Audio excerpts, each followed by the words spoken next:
Olá a todos e a todas, bem-vindos ao canal Arbitragem. No último dia 18/6, nós realizamos um dos nossos eventos, Arbitragem em Dois Mundos.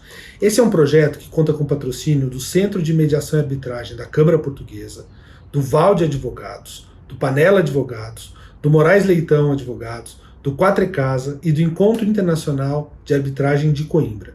Nesse evento, que segue disponível no YouTube, nós tivemos uma série de palestrantes e um debate super rico sobre arbitragem coletiva. Nós decidimos, para efeito didático, separar dois painéis desse evento. Esse primeiro painel que nós separamos é o painel que discutiu a visão do judiciário sobre arbitragem coletiva, com a Andréa Galhardo Palma, Manuel Pereira Calças e Marcelo Panella. A íntegra desse evento segue disponível no YouTube, mas aqui nesse vídeo vocês vão ter só esse trecho do webinar. A gente agradece a presença de todos aqui e espera que esse trecho ajude na pesquisa de todo mundo. Bom dia a todos. Fico muito honrado em participar de um evento tão prestigiado, com figuras tão renomadas e importantes da Justiça e do Judiciário. Parabenizo aqui o excelentíssimo senhor ministro Dias Toffoli, ministro Moura Ribeiro, pela palestra e ensinamento. Também parabenizo o professor Arnoldo Valde, que deu os ensinamentos muito interessantes para nós. Não gostaria de deixar de agradecer ao nosso presidente Nuno Ribeiro de Souza e o nosso querido amigo Arnoldo Valde Filho pelo convite e pela participação. Então, vamos ao nosso painel, que, conforme o nosso amigo Nuno disse, é a visão do judiciário sobre a arbitragem coletiva.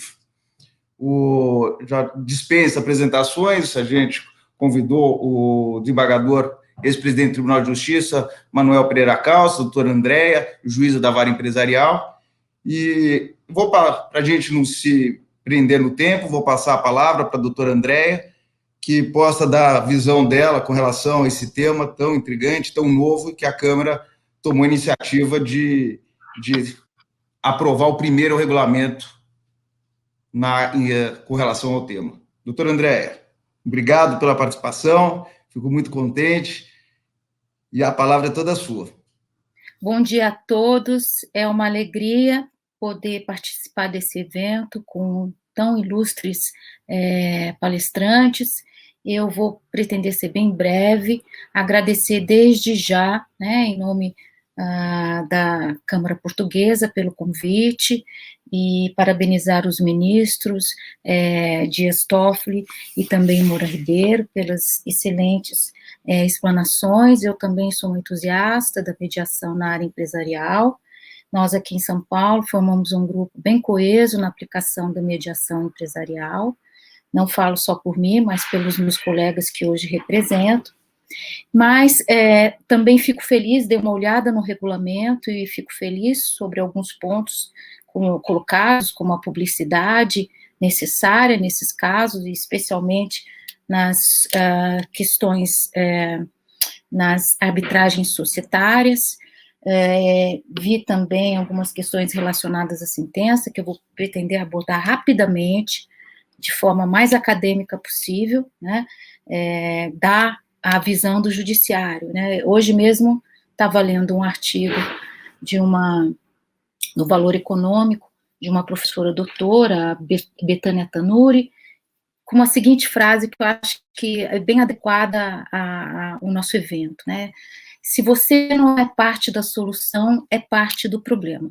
Se a arbitragem ou o judiciário não é parte da solução, nós vamos ser parte de um problema.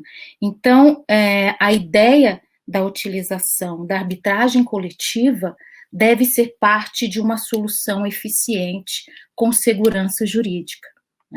E nós temos algumas falhas na arbitragem societária.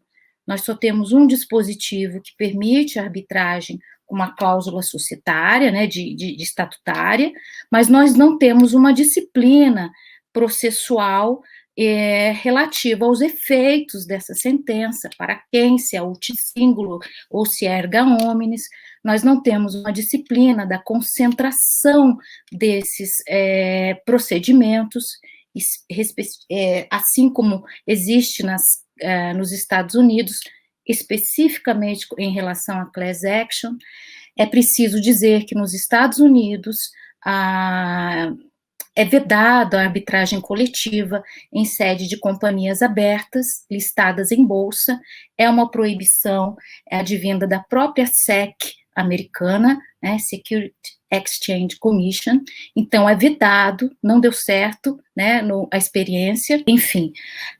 Nós temos, então, algumas reservas do ponto de vista judiciário, assim como a gente tem com relação às ações coletivas, que no Brasil foi moldado especialmente prevendo a indivisibilidade, né, desses interesses que atingem de forma coletiva, seja estrito sensu, seja por ser transindividual, mas que tem uma extensão e um dano relevante de interesse social. Então, também eu fiz uma pequena pesquisa na Alemanha, na Itália e em Portugal, até onde eu sei, essas arbitragens coletivas e das companhias abertas também não são permitidas.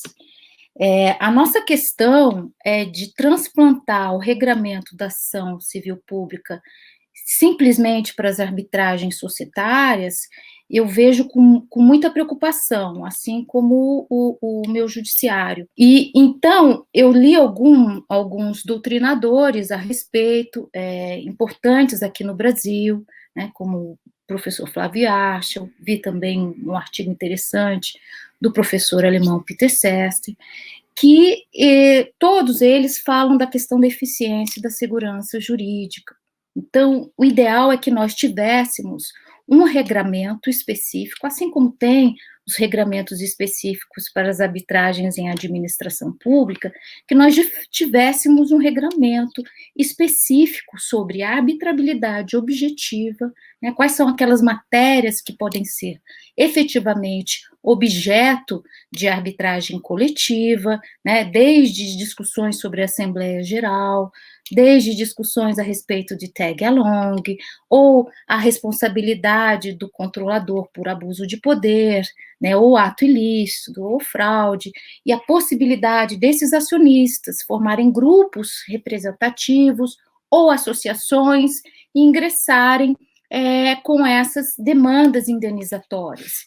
Então, a ideia que eu acho que eu li desses autores, especialmente o do último, é a criação de um pequeno subsistema para as SAs, onde se fosse especificado ali, por meio de lei, quais seriam os efeitos dessa sentença coletiva, né, se seriam erga omnes, em quais matérias, Assembleia Geral, ou se seriam uti singuli, né, para aqueles que viessem, né, na arbitragem, então, somente, seja em consórcio facultativo, né, ou multipartes, e não simplesmente uma representação processual adequada em caso de associações, e qual seria, e automaticamente já preveniria em concentração de atos esses procedimentos, porque o que ocorre é o seguinte: são centenas ou milhares de investidores que, por si, formam grupos,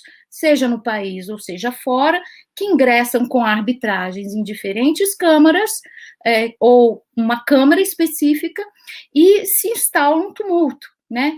Contrariamente ao objetivo da arbitragem, que é ser mais célere, ágil e flexível enquanto ao procedimento. Então, acho que sim, que a preocupação do judiciário paulista é como nós, depois, iremos cumprir essa sentença e de que forma esse dispositivo virá para nós, né? Nós temos algumas questões relacionadas nas arbitragens hoje individuais quanto à efetividade ou a operacionalidade desses dispositivos, muitas vezes vêm lacunosos, a quem serve? A todos os investidores? Como vai cumprir? Como será a liquidação dessa sentença? Então, o ideal, e assim, já só jogando as questões a respeito, e já passando a palavra para o ilustríssimo Dr. Manuel, o ex-presidente da nossa Câmara Empresarial, dizendo o seguinte, que é preciso que haja uma disciplina legal clara que segurança jurídica, não só, e também eficiência, não só jurídica, como econômica, para dar segurança aos empresariados e dizer que nós estamos conectados também, a justiça estatal e a arbitral, estamos seguros na aplicação dessas arbitragens coletivas, e é preciso que esse subsistema verse sobre os efeitos erga omnes dessa sentença arbitral, quais seriam esses requisitos, a quais acionistas vincularia ou não, e também a publicidade desse pedido, que pode partir diretamente desses requerentes, e como eu vi muito felizmente, já está previsto no regulamento da Câmara Portuguesa, essa publicidade, né, ainda que parcial, muito salutar, muito importante nessa questão, porque é da natureza, da transparência do mercado de capitais, essa publicidade, e também a concentração desses processos arbitrais que digam respeito à mesma classe de acionistas, à mesma causa de pedir, a mesma deliberação, por exemplo, em assembleia, ou a interpretação que seja de algum dispositivo. Felizmente, também vi no dispositivo da Câmara Portuguesa que há uma previsão sobre a conexão desses pedidos que venham dentro da Câmara por diferentes grupos, seja por meio de uma representação, ou simplesmente por uma agregação desses grupos de interesses, né, individuais homogêneos, e vi com muita alegria essa disposição. Vi também, com um pouco mais de receio, a disposição do artigo 9.3, quando versa das sentenças arbitrais coletivas, onde ali se menciona, e já jogo para o debate, para a análise do Dr. Manuel, onde se diz que a sentença arbitral poderá, ao invés de deverá, produzir efeitos para membros que integrem a classe ou grupo, ou para parte desses membros na data de sua prolação, nos termos das condições definidos pelo tribunal. Veja que isso pode causar um problema, porque a legislação nossa não é específica sobre esse efeito, erga omnes ou uti singuli, que é necessário disciplinar. Nesse ponto, não é papel mesmo das câmaras dizer qual é o efeito, porque depende muito da convenção, mas seria interessante que esse efeito estivesse disciplinado na nossa legislação, para que não houvesse dúvida que a sentença deverá, ao invés de poderá, facultativamente, gerar efeito erga omnes ou uti singuli. Então, essa aqui é a minha contribuição judiciária, a nossa preocupação, faz parte dessa preocupação, e aí eu volto ao começo da minha frase, se nós do judiciário, né, não formos partes da solução, nós seremos parte do problema, porque essa sentença virá para nós e nós teremos que cumprir, e muitas vezes não conseguiremos, ou pedidos anulatórios virão para nós, e nós teremos que acolher ou não. Então, é preciso que esses dois mundos, arbitragem e judiciário, estejam em sintonia, conectados sobre a aplicação eficiente e segura da arbitragem coletiva, não só a coletiva, mas a individual também. E eu encerro aqui a minha fala, já agradecendo a oportunidade de poder falar um pouquinho de um tema que ensejaria aí o dia inteiro de debate. Um grande abraço a todos. Obrigado, doutora Andréia, as palavras foram ótimas. E agora, vamos passar a palavra ao nosso ex-presidente do Tribunal de Justiça, doutor Manuel Pereira Caus, que gostaria que ele pudesse passar um pouco da experiência dele sobre esse tema. E a palavra é toda tua, doutor Manuel. Bom, em primeiro lugar, um bom dia a todos os que estão nos assistindo nesse importantíssimo evento. Eu quero saudar a Câmara Portuguesa pela rara felicidade desta iniciativa e também pela emissão do regulamento no que concerne, notadamente, ao tema que será objeto desse curto debate sobre esse importante tema que estamos tratando nesta manhã. Eu quero saudar o presidente Nuno Rebelo de Souza, meu amigo pessoal, presidente da Câmara, e estendo as minhas saudações ao presidente de Portugal, Dr. Marcelo Rebelo de Sousa, de quem sou admirador, e ao Dr. Arnold Wald Filho, que também é o nosso anfitrião.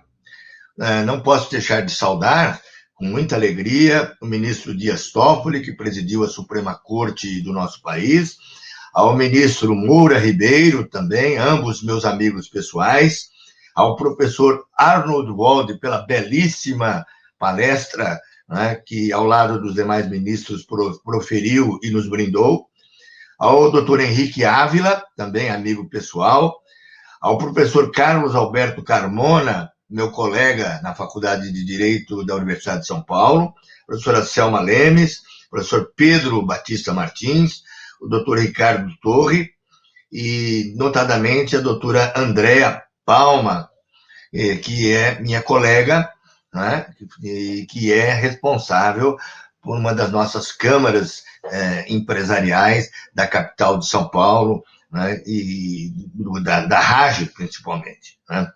Eu quero agradecer de forma muito efusiva e carinhosa ao Dr. Marcelo Panella por me ter dado a oportunidade de ouvir tantas opiniões ilustradas nesta manhã, e continuarei a ouvi-las depois desse nosso painel.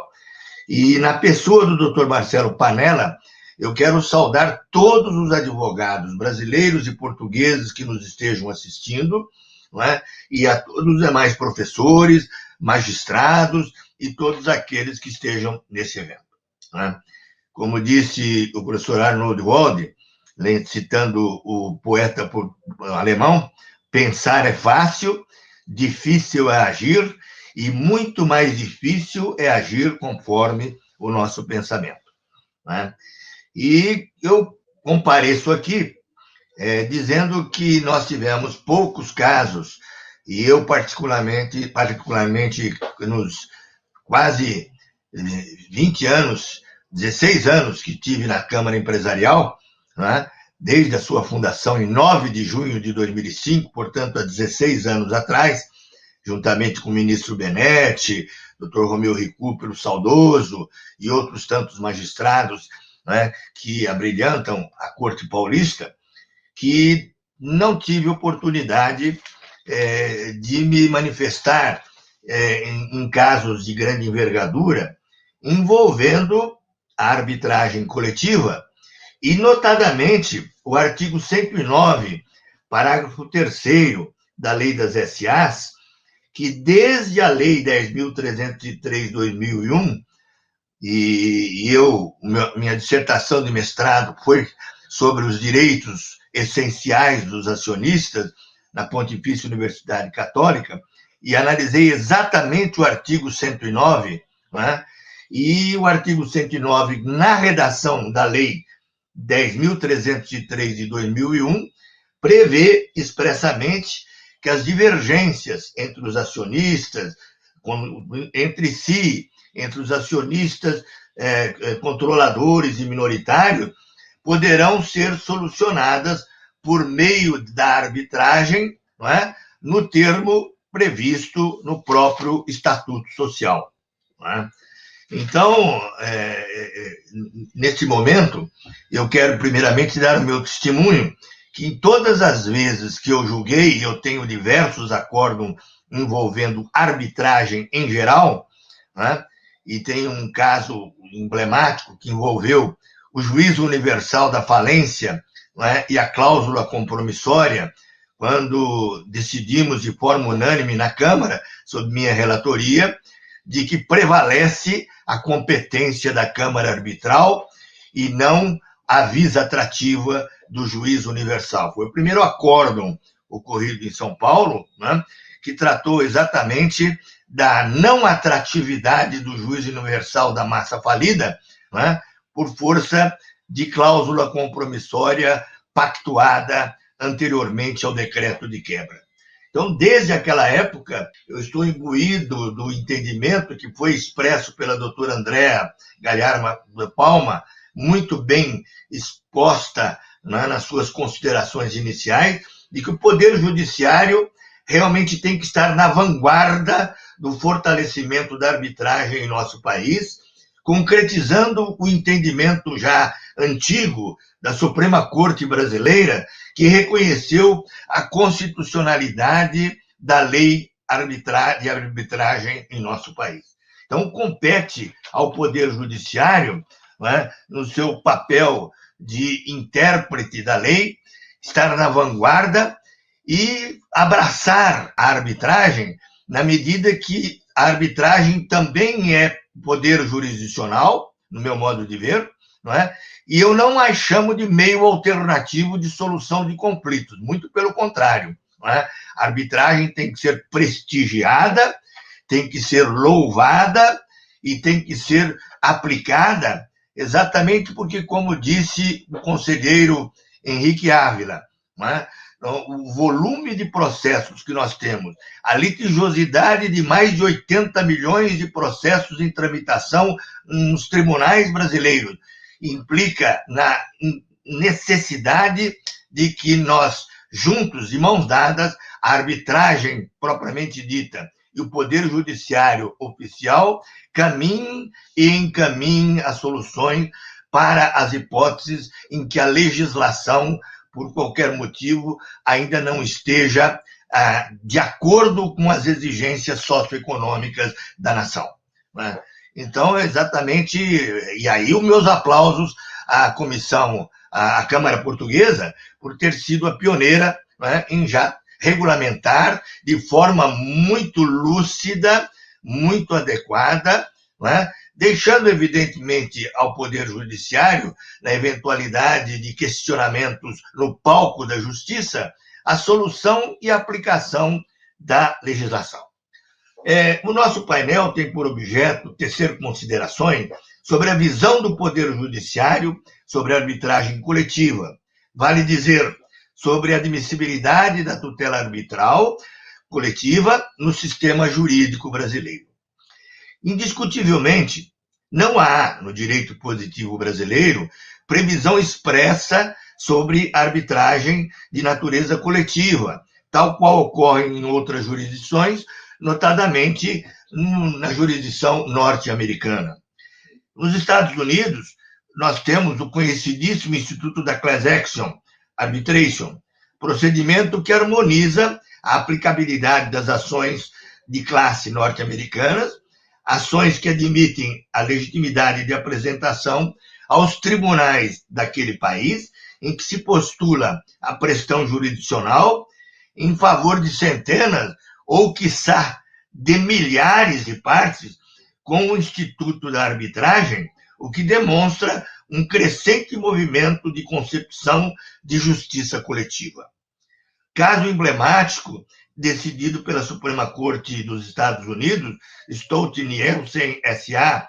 e Animal Feeds International Corporation, é mencionado pelo autor Strong, que afirma que referido julgamento, em rigor, acabou não estabelecendo com a precisão desejada como se deve fazer o manejo correto da arbitragem coletiva.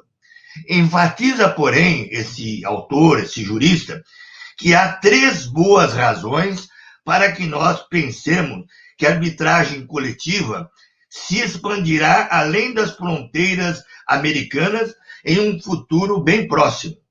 O primeiro argumento é o de que a comunidade jurídica global, ou mundial, está percebendo a necessidade e a grande utilidade de solucionar litígios que abrangem lesões coletivas de larga escala. Durante muitos anos, diz Strong, tal debate versou sobre o mérito de ações coletivas, denominadas class action, no desenho norte-americano, comparadas com os paradigmas regulatórios europeus. No entanto, alterações político-sociais e a prática dos novos tipos de ilícitos acarretam o surgimento de necessários novos meios de tutela dos interesses coletivos que são e serão e continuarão a ser violados. O segundo argumento de Strong é o de que a arbitragem coletiva não se limita aos litígios domésticos dos Estados Unidos.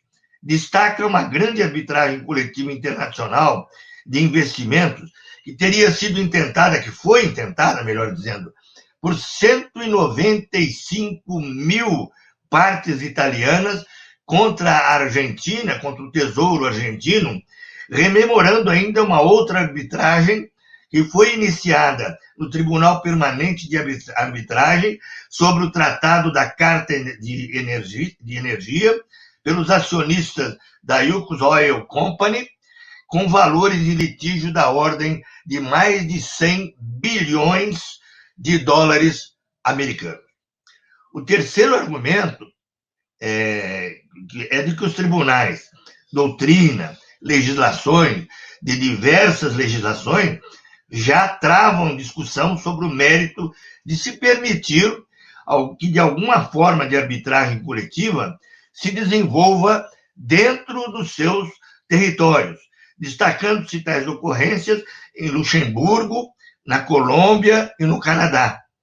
Inegavelmente, sem ser um especialista no tema, como é o professor Carlos Alberto Carbona, que eu vejo aí, que é o nosso grande mestre em arbitragem, né? E a professora Selma Lemes, eu sou um mero juiz de província, sempre digo isso, né? Mas, inegavelmente, a experiência norte-americana parece inexistir dúvida de que o interesse pelo cabimento de uma resolução grupal de disputas de direito privado vai ganhando muita força e realmente será, no meu modo e modesto modo mesmo de ver, né, será indispensável no quadro econômico e empresarial de todo o nosso mundo. Né? Os conflitos transnacionais ou transfronteiriços, como também se fala, envolvendo centenas ou milhares de partes, nada a ver com multipartes, surgem constantemente no cenário jurídico econômico internacional, podendo-se constatar que a arbitragem é o mecanismo que se apresenta como adequado para responder dois grandes problemas que são tormentosos e são conexos, né, com tais reivindicações. Primeiro, estabelecer ou indicar um único fórum que tenha jurisdição sobre a disputa coletiva e proferir uma decisão, como disse a doutora Andréa, né, em sua fala inicial, que possa ser aplicada e executada em um ou mais países. Né? Esse é o grande problema. Já me adiantando aqui, nessa linha de argumentação, não posso deixar de mencionar uma importante decisão monocrática proferida pelo desembargador César Ciampolini, presidente da primeira Câmara Reservada de Direito Empresarial, mencionada num artigo do professor Rogério Tucci, recente sobre esse tema, né, em que a primeira Câmara pronunciou da seguinte forma, aspas, a admissibilidade do procedimento arbitral coletivo, portanto, merece reflexão, o que se presume tomará tempo significativo das partes e dos árbitros. Isso era por força do pedido de tutela antecipada. Prossegue mais adiante. Reflexão acerca, por exemplo, do estímulo para que frutifiquem entre nós ações coletivas com o fito de pacificação social, uniformidade na distribuição do direito e etc. Trata-se da incessante busca de se ter um direito processual eficaz, ligado aos direitos materiais e às garantias que deve concretizar. No caso de mercado de capitais, vital para a economia de nosso país, as ações coletivas são realmente de se cogitar. Essa é uma decisão monocrática de um caso que será julgado, já está pautado para ser julgado na próxima sessão do dia 30 de junho, aqui em São Paulo, e da relatoria do desembargador César Ciampolini. Né? Então, fora isso, sem se falar sobre diz a decisão, sobre perspectiva dos acionistas de empresas brasileiras, que também têm as suas ações cotadas em bolsas no estrangeiro, em Nova York, mais especificamente vias ADRs, como é o caso, notoriamente, da Vale SA, que era o caso que estava sendo apreciado, a antiga Companhia do Vale do Rio Doce, né? E diz a decisão monocrática, vejam bem, parece iníquo que acionistas dos Estados Unidos possam engajar-se em demandas coletivas via arbitragem e não o possam aqueles que compram suas ações aqui na B3, antiga Bovespa. Dessa forma, ao menos em uma análise superficial e perfunctória, né, afirma que, de uma forma apreciando o fumo de Boniuris, mas diz com todas as linhas, plausível possa haver arbitragem coletiva. Essa decisão monocrática, que será objeto de julgamento definitivo aqui em São Paulo no próximo dia 30, ela está no voto 21498 do Dr. César Ciampolini, tutela antecipada 209-0011, repito, 209-0011, traço 46.2020, repito, 209-0011-traço 46.20.8.000040, né?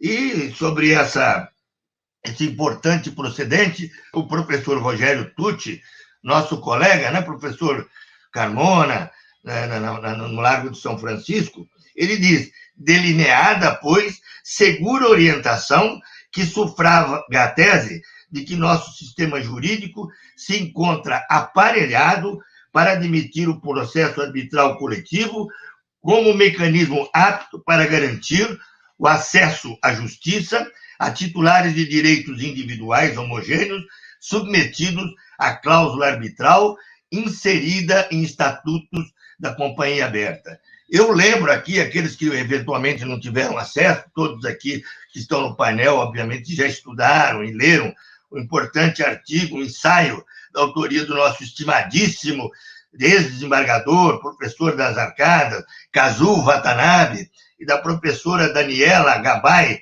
da Direito GV de São Paulo, que tem o título Admissibilidade e Adequação da Arbitragem Coletiva como um mecanismo de acesso à jurisdição no mercado de capitais e seus aspectos procedimentais.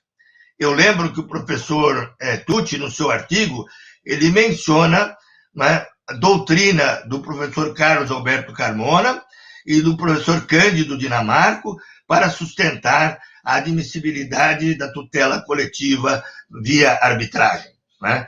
E, na verdade, aí eu complementando o que a Andréa falou, né, a doutora Andréa, né, que a arbitragem é um mecanismo jurisdicional que veio para somar e não para reduzir o acesso à justiça. E considerando a eficácia vinculante da cláusula compromissória estatutária, entender pela inadmissibilidade da arbitragem coletiva significa inviabilizar a coletivação desses interesses em qualquer esfera jurisdicional, inclusive a estatal, e o que é mais grave, nos casos em que o baixo valor da causa torna a tutela individual inviável pelo prisma econômico, né? Então, e vou mais além, né?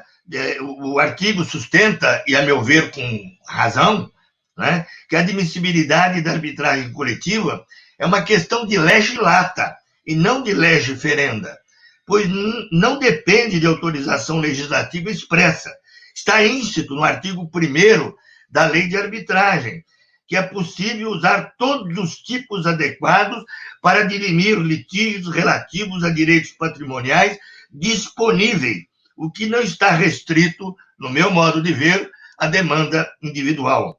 Esse dispositivo, não é, harmonizado com o artigo 31 da Lei de Arbitragem, que prevê que a sentença arbitral produz os mesmos efeitos da sentença proferida pelos órgãos do Poder Judiciário, o que, diz o professor Watanabe e a professora Daniela, não é, abrange a sentença coletiva. Eu estou de pleno acordo, guardada o respeito a eventuais posições em sentido adverso. E eu entendo aqui, né, e com base na lição do professor Carlos Alberto Carmona, né, uma das maiores autoridades sobre arbitragem em nosso país, que os árbitros poderão aplicar as regras jurídicas de nosso sistema de direito processual e de direito empresarial para, com flexibilidade, palavras do professor Carmona, né, necessária e cabível, adotar um procedimento que venha suprir eventuais deficiências regulatórias, prestigiando-se assim a efetividade da tutela coletiva. É um trabalho do professor Carmona.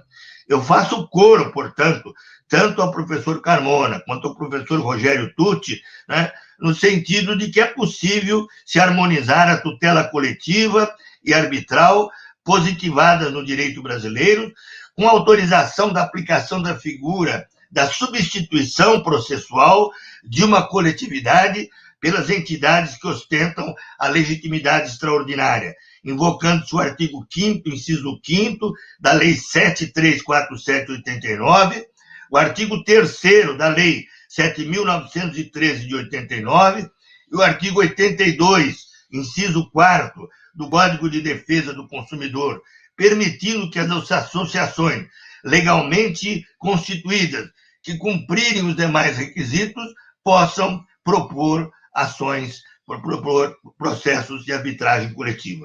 Né?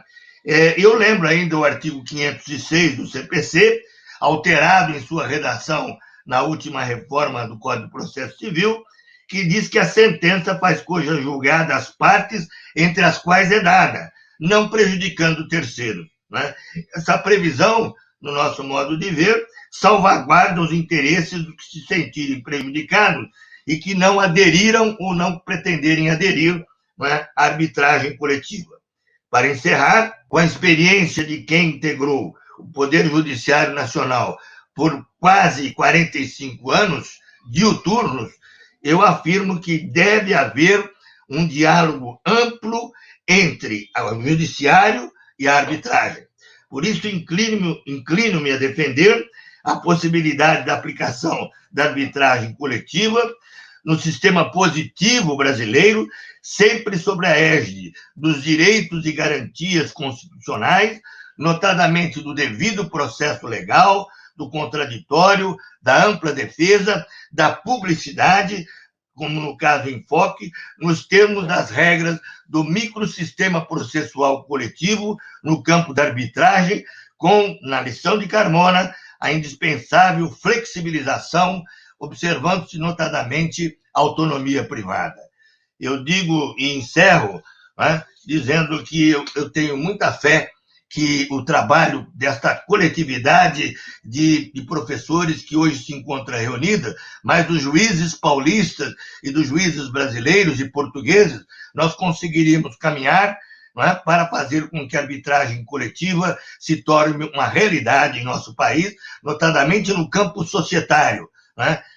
Cumprindo aquilo que há mais de 20 anos está previsto na Lei 6404 de 76, ou seja, desde 2001, né, que é possível, então, né, a arbitragem na solução dos conflitos entre acionistas minoritários e controladores. Né? Eu, com essas palavras, encerro, sem ser um especialista no tema, mas trazendo aqui um pouco da experiência de quem é um admirador, confesso, do Instituto da Arbitragem. Muito obrigado a todos, agradeço a atenção, agradeço ao nosso presidente Nuno Ribeiro de Souza pelo convite, ao Dr. Marcelo Panella e aos colegas que estão presentes neste debate. Muito obrigado a todos.